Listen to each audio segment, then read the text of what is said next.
Let me ask you something. When was the last time you felt genuinely happy? Not just distracted, not just entertained, not just fine for now. I mean that deep, unshakable kind of joy that makes you feel alive. If you're like me, you probably had to stop and think about it. And that's strange, isn't it? Because everywhere we look, the world keeps telling us happiness is right here. All you have to do is buy it. But what happens when happiness starts to feel like a product, when joy has a price tag, when peace becomes something only the wealthy can afford? When I was younger, I thought happiness was simple. You hang out with friends, you laugh until your stomach hurts, you play a song that makes your heart race, and for a moment, that's enough.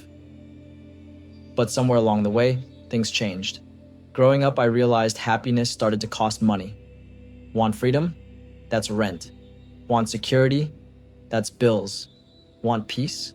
That's therapy, if you can even afford it. And so slowly, happiness shifted from being a feeling to being a product. Something you chase but never quite catch. Think about it. We're told to work harder, grind harder, climb the ladder. Why? So one day we can buy the life we deserve.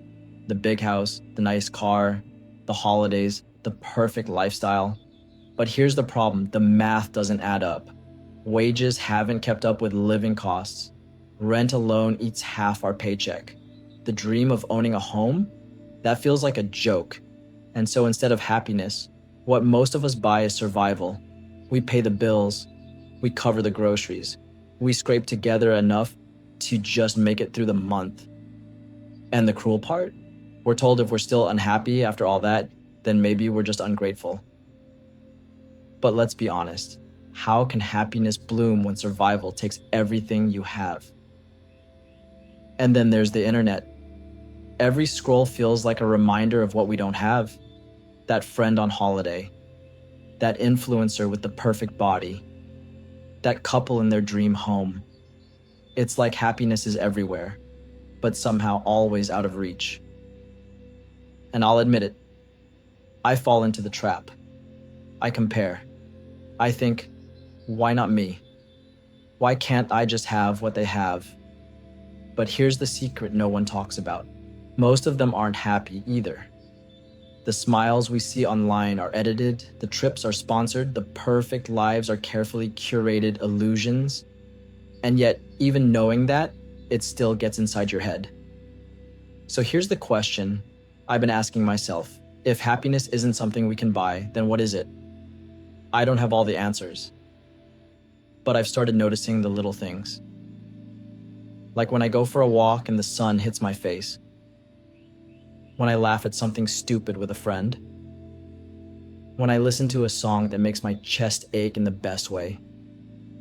And I realize those are the moments that feel the most real.